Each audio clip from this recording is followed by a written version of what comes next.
ഓം ആഴമേറും നിൻമഹസാമാഴിയിൽ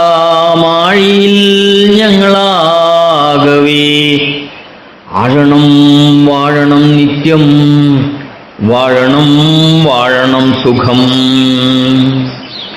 ചിത്സ്വരൂപികളെ, ഗുരുദേവന്റെ ദർശനങ്ങളിലൂടെ എന്ന പരമ്പരയിൽ ഇന്നത്തെ നമ്മുടെ മനന വിഷയം സ്ത്രീകൾ സ്വയം കാക്കണം. സ്ത്രീകളെ അന്തഃപുരത്തിൽ പാർപ്പിക്കുന്നത് കൊണ്ട് എന്ത് ഫലമാണുള്ളത്? നൈസർഗികമായ ചാരിത്രശുദ്ധിയുടെ ശക്തി കൊണ്ട് സ്ത്രീകൾ സ്വയം കാക്കുകയെന്നത് തന്നെയാണ് ഉത്തമം.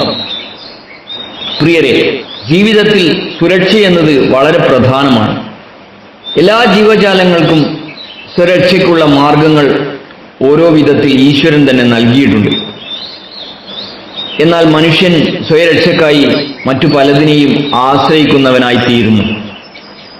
സ്വന്തം സുരക്ഷയ്ക്കായി സ്വർണം പെട്ടിയിലടച്ചും പണം ബാങ്കിൽ നിക്ഷേപിച്ചും പലതരം കരാറുകളും സമ്മതപത്രങ്ങളും പ്രമാണങ്ങളുമൊക്കെ ലോക്കറുകളിൽ സൂക്ഷിക്കുന്നു. ചിലർ കാവൽക്കാരെ നിർത്തുന്നു. അതൊക്കെ തന്നെ രക്ഷിച്ചുകൊള്ളുമെന്ന് അന്ധമായ വിശ്വാസമാണ് പലർക്കുമുള്ളത്. പെട്ടിയിലടച്ചു വെച്ച സ്വർണം മോഷ്ടാവ് കൊണ്ടുപോയാലോ, നിക്ഷേപിച്ച പണം പിൻവലിക്കാനാവാതെ വന്നാലോ, മറ്റു പ്രമാണങ്ങൾ നഷ്ടപ്പെട്ടാലോ ഈ സുരക്ഷ ഉണ്ടാകുമോ? കാവൽക്കാരന് അപായമുണ്ടായാൽ സുരക്ഷയെവിടെ? അപ്പോൾ ഭൗതിക വസ്തുക്കളും പുറമെ നിൽക്കുന്നവരും നമ്മെ രക്ഷിച്ചുകൊള്ളുമെന്ന വിശ്വാസം താൽക്കാലികം മാത്രമാണ്. അവനവനെ രക്ഷിക്കേണ്ടത് അവനവൻ തന്നെയാണ്. ആത്മാവിനാൽ ആത്മാവ് രക്ഷിക്കപ്പെടണം. അതാണ് ആത്മരക്ഷ.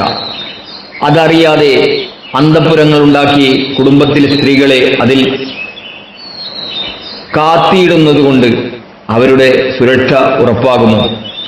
അസ്വതന്ത്രവും അസമത്വപരവുമായ ഇത്തരം പ്രവൃത്തികൾ നിഷ്ഫലങ്ങളാണ്. പ്രകൃതിദത്തമായ കഴിവും ശേഷിയും ബുദ്ധിയും ശ്രദ്ധയും കൊണ്ട് സ്ത്രീകൾ സ്വയം കാക്കുകയാണ് വേണ്ടത്.